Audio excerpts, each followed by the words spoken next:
आज जिस पर्सनालिटी की मैं बात करूंगी, इन्होंने बॉलीवुड में एंट्री मारी एक सुपरहिट गाने से। आर माधवन ने इन्हें इनकी पहली फिल्म दिलवाई और बॉलीवुड के एक नामी डायरेक्टर ने इन्हें हिंदी फिल्मों में काम दिलवाया। 8 सालों तक ये इंडस्ट्री में एक्टिव तो रही। इस दौरान उन्होंने 10 फिल्मों में काम किया, जिसमें से 8 फिल्में उसी डायरेक्टर के साथ इन्होंने की। ये वो डायरेक्टर है जिनको क्रेडिट जाता है उर्मिला मातोंडकर का करियर बनाने के लिए, यानी कि राम गोपाल वर्मा। और राम गोपाल वर्मा के लिए कहा जाता है कि कई एक्ट्रेसेस उनकी फेवरेट रह चुकी है, जिसमें नंबर 1 पर आती है उर्मिला और नंबर 2 पर आती है ये, जिनका नाम है प्रियंका उर्फ निशा कोठारी। और एक्ट्रेस निशा कोठारी की लाइफ से जुड़ी वो बातें मैं आपको बताऊंगी जो आपने शायद ही सुनी होंगी। कब एक्ट्रेस निशा कोठारी के बॉयफ्रेंड ने उन्हीं की एक्ट्रेस फ्रेंड से की शादी, क्यों निशा कोठारी को उनके पेरेंट्स ने घर से निकाल दिया, कार छीन ली और क्रेडिट कार्ड्स छीन लिए, और कैसे जिस राम गोपाल वर्मा ने निशा कोठारी को बॉलीवुड में काम दिलवाया, उन्होंने ही निशा कोठारी का करियर बर्बाद कर दिया।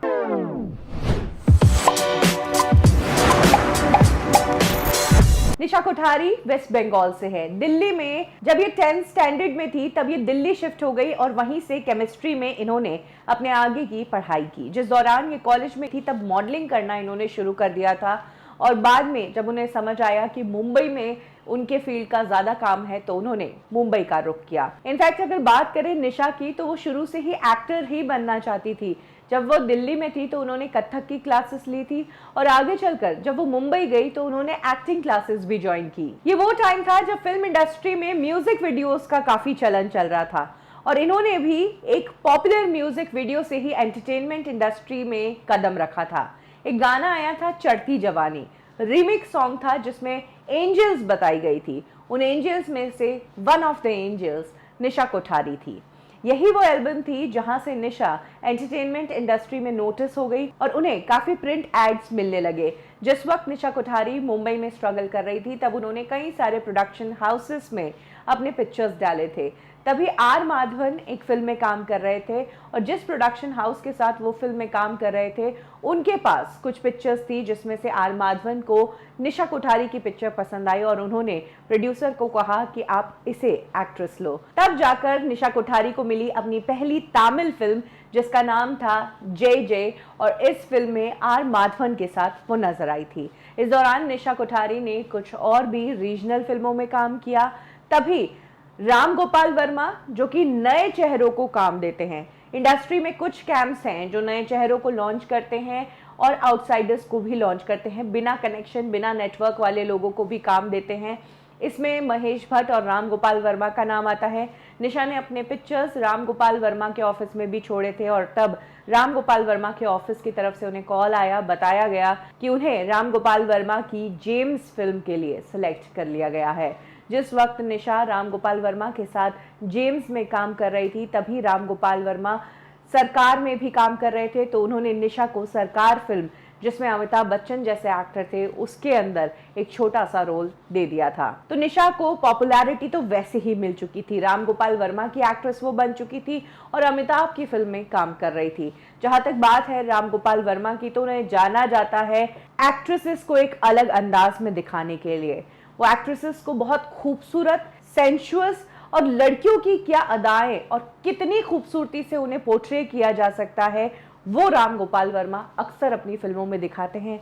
फिर चाहे रंगीला की उर्मिला मातोंडकर हो या फिर नाच में उनकी एक्ट्रेस अंतरा माली हो। वैसे राम गोपाल वर्मा के लिए ये भी कहा जाता है कि एक बार जो एक्ट्रेस उन्हें पसंद आ जाती है तो वो बार बार उसके साथ फिल्मों में काम करते हैं।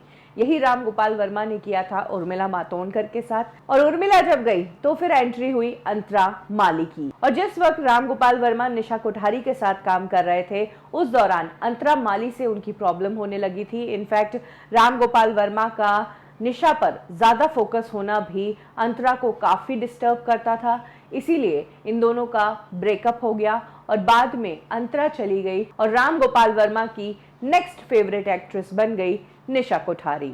जहां तक बात है राम गोपाल वर्मा की, तो जब निशा उनकी लाइफ में आई तो उन्हें लगा कि जिस तरह से उर्मिला मातोंडकर का करियर मैंने बनाया उसी तरह से मैं निशा को भी इस इंडस्ट्री में खड़ा कर दूंगा।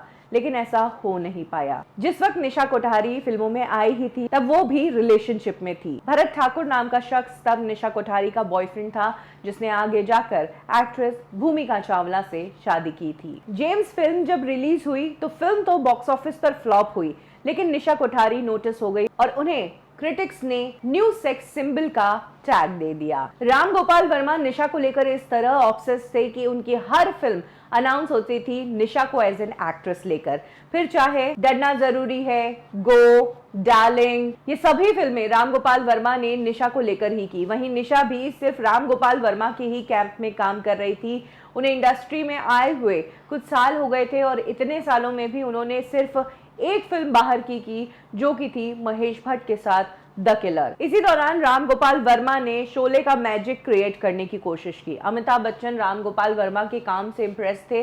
सरकार फिल्म को अच्छे रिव्यूज मिले थे, इसीलिए तभी राम गोपाल वर्मा ने अमिताभ को आग फिल्म ऑफर कर दी शोले से इंस्पायर होकर, और उन्होंने इस फिल्म में निशा को हेमा मालिनी जैसा किरदार दिया। ये फिल्म बॉक्स ऑफिस पर ही नहीं बल्कि इन एक्टर्स के करियर की सबसे बड़ी डिजास्टर साबित हुई और राम गोपाल वर्मा को लिटरली इस फिल्म को बनाने के लिए और शोले का नाम इस फिल्म के साथ जोड़ने के लिए गालियां भी सुननी पड़ी थी। जो निशा बॉलीवुड इंडस्ट्री में कुछ ही समय पहले आई थी, बड़े बड़े एक्टर्स के साथ काम भी कर लिया था, लेकिन आज तक एक हिट फिल्म के लिए निशा तरस रही थी। लेकिन वो फिर भी एक के बाद एक राम गोपाल वर्मा के साथ फिल्में कर रही थी। इसके पीछे कारण बताया जाता है कि निशा और राम गोपाल वर्मा का अफेयर था। सोर्सेस तो ये भी कहते हैं कि कई बार जुहू और अंधेरी के एरिया में निशा और राम गोपाल वर्मा को एक साथ एक कार में देखा गया है और वो काफी टाइम राम गोपाल वर्मा के ऑफिस में स्पेंड भी किया करती थी। निशा अब एक हिट फिल्म के लिए बहुत इम्पेशेंट हो गई थी।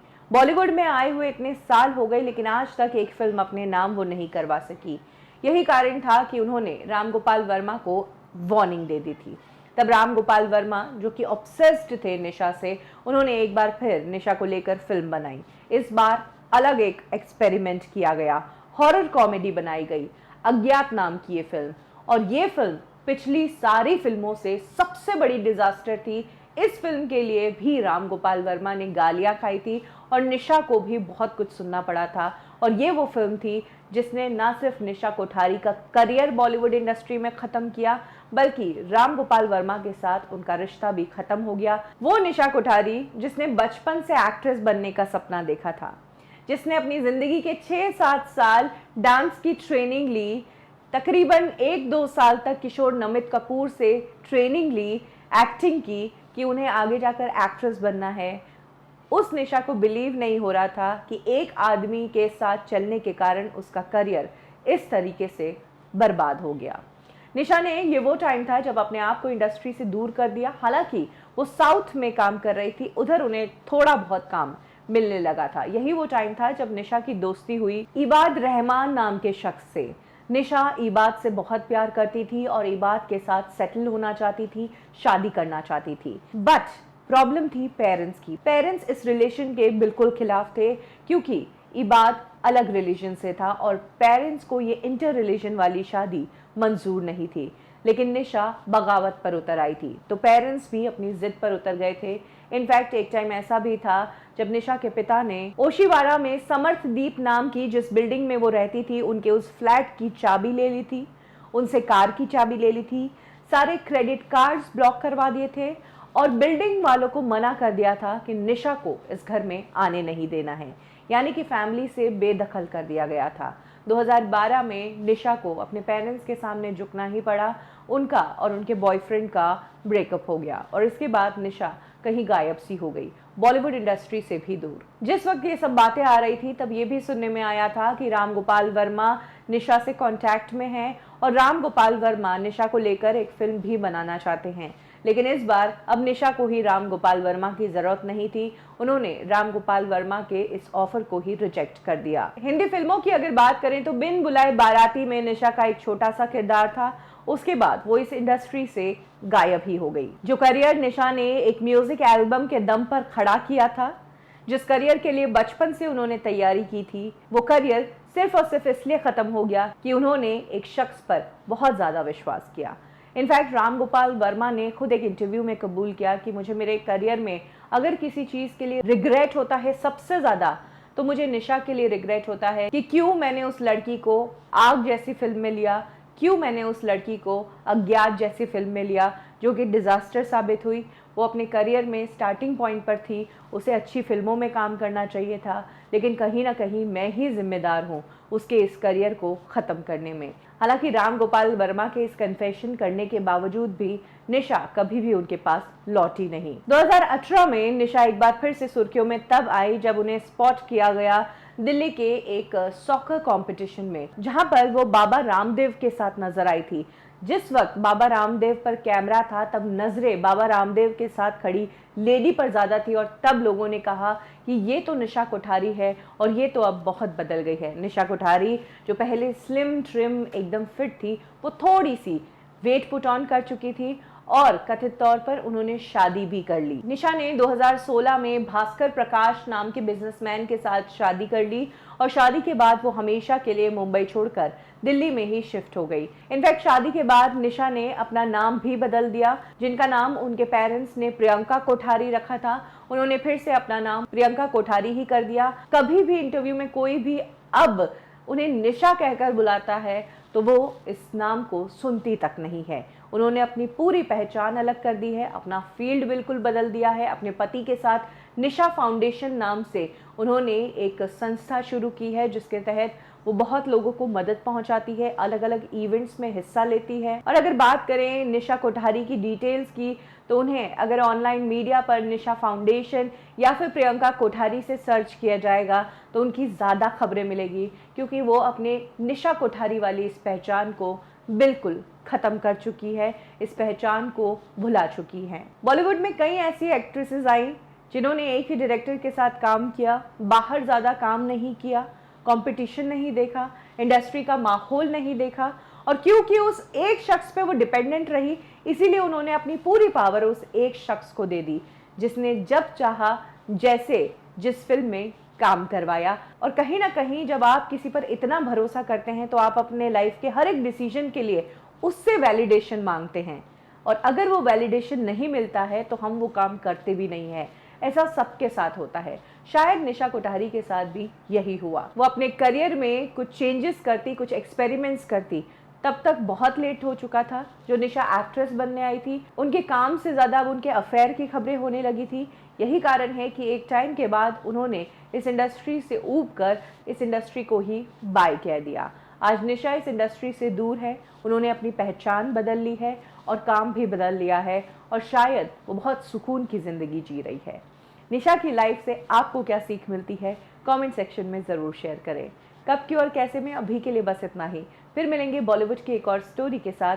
लाइक करें हमारा फेसबुक पेज बॉलीवुड ठिकाना, फॉलो करें हमें इंस्टा पे और सब्सक्राइब करें हमारा यूट्यूब चैनल बॉलीवुड ठिकाना।